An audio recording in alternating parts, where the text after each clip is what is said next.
നമ്മൾ ഏതാനും ചില മിനിറ്റുകൾ ആരാധന എന്താണ്, എന്തല്ല, ആരാധനയോടുള്ള നമ്മുടെ മനോഭാവം എന്താകണം, ഇങ്ങനെ ചില കാര്യങ്ങളൊന്ന് ചിന്തിക്കാനായിട്ട് പോകുകയാണ്. For a few moments we will be looking at the topic of worship, what it is, what our attitude towards worship should be. നിങ്ങൾക്കറിയാമോ, വാസ്തവത്തിൽ ആരാധന അതിൻ്റെ ഗൗരവം എന്താണെന്ന്? Do you know how serious worship is? വാസ്തവത്തിൽ ആരാധനയുടെ അവിഭാജ്യമായ ഒരു ഘടകമാണ് മ്യൂസിക് എന്ന് പറയുന്നത്. Music is a very important, indispensable part of worship. വാസ്തവത്തിൽ മ്യൂസിക് തുടങ്ങുന്നത് മനുഷ്യ ചരിത്രത്തിന്റെ ആരംഭത്തിൽ തന്നെയാണ്. The beginning of human history we see music also. ഉൽപ്പത്തി പുസ്തകം 4-ാം അധ്യായത്തിന്റെ 21-ാമത്തെ വാക്യത്തിൽ നമ്മളത് കാണുന്നുണ്ട്. We can see that in Genesis chapter 4 verse 21. അവിടെ അവന്റെ സഹോദരൻ യൂബാൽ എന്നു പേർ, അവൻ കിന്നരവും വേണുവും പ്രയോഗിക്കുന്ന എല്ലാവർക്കും പിതാവായി തീർന്നു എന്ന് വായിക്കുന്നുണ്ട്. We see here that his brother's name was Jubal. He was the father of all those who play the harp and the flute. അവിടെ ചില ഭാഷാന്തരങ്ങളിൽ ഹാർപ്പ് എന്ന് പറയുന്നതിന് പകരം ഓർഗൻ എന്ന വാക്ക് ഉപയോഗിച്ചിട്ടുണ്ട്. In some translations they use the word organ or piano instead of harp. അതാ ഞാൻ പറഞ്ഞത്, അവിടെയാണ് ഈ സംഗീതത്തിന്റെ എല്ലാം ചരിത്രം ആരംഭിക്കുന്നത്. See, the very history of music starts in the book of Genesis. പിന്നീട് നമ്മൾ പഴയ നിയമം മുഴുവൻ പരിശോധിക്കുമ്പോൾ ആരാധനയിൽ സംഗീത ഉപകരണങ്ങൾക്ക് വലിയ പ്രാധാന്യത ഉണ്ടായിരുന്നു. And then we study the whole Old Testament, we can see they always involved musical instruments in worship. 1 രാജാക്കന്മാരുടെ പുസ്തകം 10:12 ഒരുപാട് സംഗീത ഉപകരണങ്ങൾ അവർ ഉണ്ടാക്കിയതിനെ കുറിച്ച് കാണുന്നുണ്ട്. In 1 Kings chapter 10 verse 12 we see that they made so many musical instruments. ഏതാണ്ട് 118-ൽ പരം സംഗീത ഉപകരണങ്ങൾ അവർ ഉണ്ടാക്കി എന്നാണ് പൊതുവിൽ പറയുന്നത്. It's often said they had more than 118 musical instruments. Okay, പിന്നീട് 1 ദിനവൃത്താന്തങ്ങളുടെ പുസ്തകം 15-ാം അധ്യായം 19 മുതലുള്ള വാക്യങ്ങളിലേക്ക് വരുമ്പോൾ അവര് ആ മ്യൂസിക് ഇൻസ്ട്രുമെന്റിനെ വളരെ ആധികാരികമായിട്ടാണ് ഉപയോഗിച്ചത് എന്ന് കാണുന്നുണ്ട്. In 1 Chronicles chapter 15 verse 19 onwards we see they used those musical instruments very well. വാസ്തവത്തിൽ ഈ സംഗീത ഉപകരണങ്ങൾ ആരാധനയിൽ ഉപയോഗിക്കുക എന്ന് പറയുന്നത് അവരൊരു ഇൻട്രസ്റ്റിന് വേണ്ടി ഉപയോഗിച്ചതല്ല, അങ്ങനെ ദൈവം കൽപ്പിച്ചതാണ്. They were not simply using it for the sake of using those instruments, but it was according to the plan of God, the command of God, that they used these musical instruments. 2 Chronicles 29:25 അത് നമ്മൾ വായിക്കുന്നുണ്ട്. We can see that in 2 Chronicles 29:25. അവിടെ അവൻ ദാവീദിന്റെയും രാജാവിന്റെ ദർശകനായ ഗാദിന്റെയും Nathan പ്രവാചകന്റെ കൽപ്പന പ്രകാരം ലേവ്യരെ കൈത്താളങ്ങളോടും വീണകളോടും കിന്നരങ്ങളോടും കൂടെ ദൈവത്തിന്റെ ആലയത്തിൽ നിർത്തി എന്ന് വായിക്കുന്നുണ്ട്. We can see that they appointed people to worship in the sanctuary with musical instruments. നിങ്ങൾക്കറിയാമോ, ഈ വർഷിപ്പ് ചെയ്യുന്ന എല്ലാവരെയും ശുശ്രൂഷകന്മാരെന്നാണ് Bible വിളിച്ചിട്ടുള്ളത്. People who used to lead worship, they were called the ministers of God. അങ്ങനെ നമ്മള് ബൈബിളെല്ലാം വായിക്കുന്നത്. That's what we read in the Bible. നിങ്ങൾ ഏതെങ്കിലും ഒരു ചർച്ചിൽ നിങ്ങൾ വർഷിപ്പിന്റെ ഭാഗമായിരിക്കുന്നുവെങ്കിൽ അത് പെർഫോമൻസ് അല്ല, അത് മിനിസ്ട്രിയാണ്. If you are part of the worship team in any church, never look at that as performance, it's part of ministry. 1 ദിനവൃത്താന്തങ്ങളുടെ പുസ്തകം 6:31 അതിനെ സംഗീത ശുശ്രൂഷ എന്ന് വിളിച്ചിട്ടുള്ളത്. In 1 Chronicles 6:31 it is called the ministry of worship or ministry of singing. ഞാൻ ഏറ്റവും ഗൗരവമേറിയ ഒരു കാര്യം പറയാം. നന്നായി ഒരു വ്യക്തി ദൈവത്തെ ആരാധിക്കുകയാണെങ്കിൽ, അങ്ങനെ ആരാധിക്കുന്ന, വിശ്വസ്തയോടെ ആരാധിക്കുന്ന ഒരു വ്യക്തിയുടെ 6 ജനറേഷനെങ്കിലും ഈ കർത്താവിന്റെ മുൻപിൽ വിശ്വസ്തയോടെ കാണുമെന്നുള്ളതാണ്. You know, there's a rule that if a person worships God sincerely, the next 6 generations will be ministering in the temple or they will be serving God in some capacity. Hallelujah. നിങ്ങൾ അവിടെ അറിയേണ്ട ഒരു കാര്യമുണ്ട് കുഞ്ഞുങ്ങളെ, പ്രസംഗങ്ങളെല്ലാം ഭൂമിയിൽ മാത്രമേ ഉള്ളൂ. Preaching is only on earth. സ്വർഗത്തിൽ പ്രസംഗമില്ല. In heaven there is no preaching. ഞങ്ങളൊക്കെ ഇവിടെ വന്നത് പ്രസംഗിക്കാനാണ്. We came here to preach. പക്ഷെ സ്വർഗത്തിൽ പ്രസംഗമില്ല. But in heaven there is no preaching. എന്നാൽ സ്വർഗത്തിൽ ആരാധനയുണ്ട്. But there is worship in heaven. അത് രാവും പകലും ആരാധിക്കുന്നു എന്നാണ് പറയുന്നത്. It's not that they have some times of worship, it's 24/7 worship. അതുകൊണ്ട് തന്നെ ആരാധനയ്ക്ക് വലിയ പ്രാധാന്യതയാണ് നമ്മൾ ദൈവവചനത്തിൽ കാണുന്നത്. Because of that, the word of God gives great importance to worship. പുതിയ നിയമത്തിൽ ഏതാണ്ട് 60 പ്രാവശ്യം ഈ ആരാധനയെക്കുറിച്ച് നമ്മൾ വായിക്കുന്നുണ്ട്. In the New Testament itself, we read at least 60 times about worship.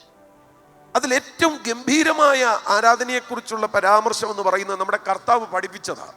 And the one which is on top of all those 60 is the one that our Lord Jesus taught. അത് യോഹന്നാൻ 4:23 മുതലുള്ള ഭാഗങ്ങളിൽ നമ്മൾ കാണുന്നുണ്ട്. We see that in John chapter 4 verses 23 onwards. അവിടെ നമ്മൾ വായിക്കുന്നത് സത്യ നമസ്കാരികൾ പിതാവിനെ ആത്മാവിലും സത്യത്തിലും നമസ്കരിക്കുന്ന നാഴിക വരുന്നു, ഇപ്പോൾ വന്നുമിരിക്കുന്നു. There it says the time is coming when the true worshippers shall worship the Father in spirit and in truth, and that time is come.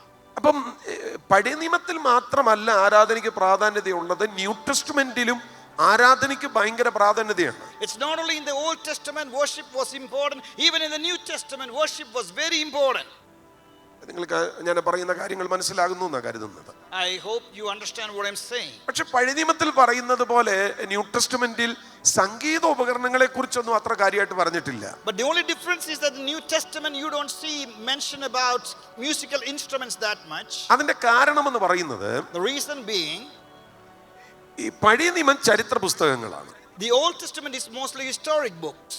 ആ ചരിത്ര പുസ്തകങ്ങളിൽ ഈ ചരിത്രങ്ങളെല്ലാം കൃത്യമായിട്ട് ഉൾപ്പെടുത്തിയിട്ടുണ്ട്. So because the historic book they gave detailed account of everything. പക്ഷേ new testament എന്ന് പറയുന്നത് അത് ചരിത്രമല്ല, അത് ഡോക്ട്രിനൽ ആണ്. New Testament is mostly doctrinal, not a historic explanation of things. അത് ഡോക്ട്രിനൽ ആയതുകൊണ്ട് തന്നെ അങ്ങനെയുള്ള ചരിത്രപരമായ കാര്യങ്ങളോ മറ്റ് സംഭവങ്ങളോ ഒന്നും നമ്മൾ ന്യൂ ടെസ്റ്റ്മെന്റിൽ കാണുന്നില്ല എന്നേ ഉള്ളൂ. New Testament we may not see explanation of many things, details, that many details will not be included in the New Testament. അതുകൊണ്ട് തന്നെ പഴയ നിയമത്തിൽ ആരാധനയുടെ പ്രാധാന്യത എന്താണോ അതുപോലെ തന്നെ പുതിയ നിയമത്തിൽ ആരാധനയ്ക്ക് പ്രാധാന്യതയുണ്ട്. So the importance of worship has not diminished when we come to the New Testament from the Old Testament. പക്ഷേ ആരാധന എന്ന് പറയുന്നത് പാടുന്നതല്ല. But worship is not singing alone. ആരാധന എന്ന് പറയുന്നത് ചുമ്മാ നമ്മൾ ചർച്ചിനകത്ത് വന്ന് നിൽക്കുന്നതുമല്ല. And it's not coming and standing in the church either. ഈ ആരാധന എന്ന് പറയുന്നത് ദൈവം പ്രസാദിക്കത്തക്ക വിധത്തിൽ അർപ്പിക്കേണ്ടുന്ന ഒരു കാര്യമാണ്. Worship is something in which God must be pleased. അത് എങ്ങനെയാണ് സംഭവിക്കുന്നതെന്ന് തിരിച്ചറിയണം. And we should know what is the true worship, that God is pleased. ലൂക്കോസ് 1:74 നമ്മൾ വായിക്കുന്നുണ്ട്, അങ്ങനെ ദൈവം പ്രസാദിക്കുന്ന ആരാധന എന്ന് പറയുന്നത് അത് മ്യൂസിക് ആകട്ടെ, അത് പാട്ടാകട്ടെ, എന്തുമാകട്ടെ, ദൈവം പ്രസാദിക്കുന്ന ആരാധന എന്ന് പറയുന്നത് അവിടെ നമ്മൾ വായിക്കുന്നുണ്ട് വിശുദ്ധിയിലും നീതിയിലുമുള്ള ആരാധനയാണ്. Luke 1:74 we see that the worship that in which God is pleased is one in holiness and righteousness. Luke 1:75. അതാണ് വാസ്തവത്തിൽ ആരാധന എന്ന് പറയുന്നത്. That is a true worship in which God is pleased. വിശുദ്ധിയിൽ ആരാധിക്കണം, നീതിയിൽ ആരാധിക്കണം. Worship in holiness and worship in righteousness. ഈ അപ്പോസ്തല പ്രവൃത്തി 26:7 വായിക്കുന്നുണ്ട്, രാപ്പകൽ ശ്രദ്ധയോടെ ആരാധിക്കണം. Acts 26:7 we read, day and night worship with a great giving attention to what you are doing. അല്ലാതെ ചർച്ചിൽ വന്ന് വർത്തമാനം പറയുന്നതോ ഫോൺ നോക്കുന്നതോ ഇൻസ്റ്റ ശ്രദ്ധിക്കുന്നതോ വാട്സാപ്പ് സെൻഡ് ചെയ്യുന്നതോ ഒന്നുമല്ല വർഷിപ്പ് എന്ന് പറയുന്നത്. Worship is not like looking at your text messages or going on Instagram or anything like that. ഈ worship ശ്രദ്ധയോടെ ഉള്ള ഒരു കാര്യമാണ്. Worship is something that should be done with all your earnestness, putting all your heart into it. മറ്റെല്ലാം മറന്നിട്ട് നമ്മൾ ദൈവവുമായിട്ട് ചെലവഴിക്കുന്ന ഒരു കാര്യമാണ്. Worship is something where you disconnect with everything else and just connect with God and God alone. 2 തിമോഥെയോസ് 1:4 worship എന്ന് പറയുന്നത് നിർമ്മല മനസാക്ഷിയോടെയുള്ള ആരാധനയാണ്. In 2 Timothy 1:4 it says worship should come from a good conscience. Hallelujah. Praise God. ഇതിന് opposite ആയിട്ടുള്ള ഒരു ആരാധനയുണ്ട് കേട്ടോ. There is another worship which is exactly opposite to this. അത് നമ്മളുടെ അതരം കൊണ്ട് മാത്രം നമ്മൾ നടത്തുന്ന ആരാധനയാണ്. That is a worship that comes from your mouth, not from your heart. ചില ആളുകൾ ചിന്തിക്കുന്നത് ശബ്ദം പുറത്തു വരുന്നതാണ് ആരാധനയെന്ന്. Some people think when you make a lot of noise, that's worship. അതല്ല ആരാധന. That's not worship. യെശയ്യാ പ്രവചനത്തിൽ അത് കൃത്യമായിട്ട് നമ്മൾ കാണുന്നു. It's clearly mentioned in the book of Isaiah. 29:13 നോക്കിക്കേ. Isaiah 29 and 13. അവിടെ വായിക്കുന്നു, ഈ ജനം അടുത്തു വന്ന അധരം കൊണ്ട് എന്നെ ബഹുമാനിക്കുന്നു, എങ്കിലും അവിടെ ഹൃദയത്തെ അവരെങ്കിൽ നിന്ന് ദൂരത്ത് അകറ്റി വെച്ചിരിക്കുന്നു. It's written, these people do worship with their mouth, with their tongue, but their heart is far away from me. അപ്പൊ അധരം കൊണ്ടുള്ള ആരാധന കൊണ്ട് കാര്യമൊന്നുമില്ല. So simply making some noise with your mouth doesn't make sense to God. ആരാധിക്കുകയാണെങ്കിൽ അത് ഹൃദയം കൊണ്ട് ആരാധിക്കണം. God is only pleased when the worship comes from your heart. അതുകൊണ്ടാണ് യേശു പറഞ്ഞത് തന്നെ ആരാധിക്കുന്നവർ ആത്മാവിൽ ആരാധിക്കണം. That's why Jesus said when you worship God, you should worship in the spirit. അവിടെ ആത്മാവിൽ ആരാധിക്കണമെന്ന് പറയുമ്പോൾ ആത്മാവെന്ന് പറയുന്ന ആ വാക്കിനെ പല നിലകളിൽ നമുക്ക് വ്യാഖ്യാനിക്കാം. When it says worship in the spirit, people explain that in different ways. അതിൽ ഏറ്റവും പ്രധാനപ്പെട്ട കാര്യം എന്ന് പറയുന്നത് നമ്മൾ പരിശുദ്ധാത്മാവിൽ ആരാധിക്കുക എന്ന് പറയുന്നത്. The most important thing is that we should worship God in the Holy Spirit. പൗലോസ് പരിശുദ്ധാത്മാവിൽ ആരാധിക്കുന്നതിനെ കുറിച്ച് പറയുന്നുണ്ട്. Apostle Paul says, how do you worship in the spirit? ഫിലിപ്പിയ ലേഖനം 3:3 പറയുന്നുണ്ട്, ദൈവത്തിന്റെ ആത്മാവ് കൊണ്ട് ആരാധിക്കുക. Philippians 3:3 it says worship with the spirit of God. അപ്പോൾ തന്നെ ആത്മാവിൽ ആരാധിക്കുക എന്ന് പറയുന്നതിന് വേറൊരു അർത്ഥമുണ്ട്, നമ്മുടെ ആത്മാവ് കൊണ്ട് ആരാധിക്കുക. And worshiping spirit also means engaging the spirit that is within us.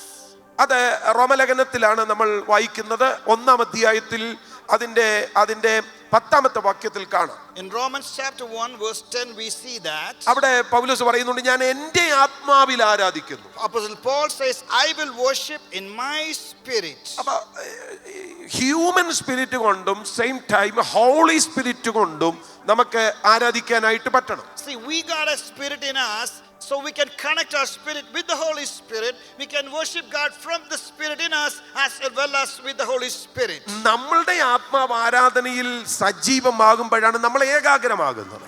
When we allow our spirit to completely immerse or indulge in worship, that's when we can fully enjoy that worship. We are fully part of the worship. നമ്മളുടെ spirit അങ്ങനെ ഏകാഗ്രമാകുമ്പോഴാണ് ദൈവാത്മാവുമായിട്ട് നമ്മുടെ ആ spirit connect ആകുന്നത്. It's only when we allow our spirit to be 100% aligned with the spirit of God that true worship will rise from us. അപ്പം ഏകാഗ്രമായി ആത്മാവിൽ ആരാധിക്കണം. So we should put 100% earnestness, attention to God, disconnect from everything else, and that is when God will be pleased in the worship. അവിടെ ഒരു ചോദ്യം, എന്തിനാണ് ആത്മാവിൽ ആരാധിക്കുന്നത്? And the question is, how can we do that? അത് ഒറ്റ ഉത്തരമാണ് അതിനുള്ളത്. There's only one answer. നമ്മുടെ ദൈവം ആത്മാവാണ്. Our God is a spirit. Hallelujah. Hallelujah. ദൈവം ആത്മാവായതുകൊണ്ടാണ് ഇവിടെ ഒരു വിഗ്രഹങ്ങളും ഇല്ലാത്തത്. That's why we don't have an idol or picture or anything here. ദൈവം ആത്മാവാണ്. God is spirit. അപ്പൊ ആത്മാവായ ദൈവത്തെ ആരാധിക്കുന്നവർ ആത്മാവിൽ ആരാധിക്കണം. So when we worship God who is spirit, we have to worship in the spirit. ദൈവം ആത്മാവാണെന്ന് പറയുന്നത് ന്യൂ ടെസ്റ്റ്മെന്റിൽ ദൈവത്തെക്കുറിച്ച് പറയുന്ന 4 വിശദീകരണങ്ങളിൽ ഏറ്റവും ക്ലാസിക്കൽ ആയിട്ടുള്ള ഒരു വിശദീകരണമാണ്. There are 4 different mentions of God in the New Testament. Of all the 4, this one is the top, that God is spirit. ഒന്ന് ദൈവം വെളിച്ചമാണെന്ന് പറയുന്നത്. But elsewhere it says God is light. മറ്റൊന്ന് ദൈവ സ്നേഹമാണെന്ന് പറയുന്നത്. And elsewhere it says God is love.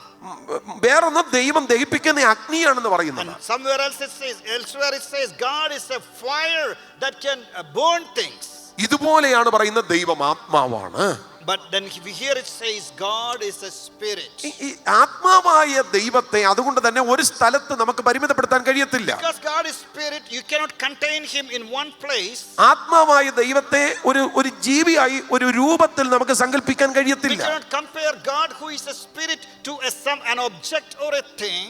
അതുകൊണ്ട് തന്നെ ദൈവം ആത്മാവാണെന്ന് പറയുമ്പോൾ ഒരിടത്തും പരിമിതപ്പെടുത്തപ്പെടാനൊക്കാത്ത, അതായത് സ്ഥലം കൊണ്ടോ സമയം കൊണ്ടോ സാഹചര്യങ്ങൾ കൊണ്ടോ പരിമിതപ്പെടുത്താൻ കഴിയാത്ത ദൈവം എന്നാണ് അതിന്റെ അർത്ഥം. That means you cannot just contain or limit God to a certain place or situation or anything like that. Hallelujah. Hallelujah.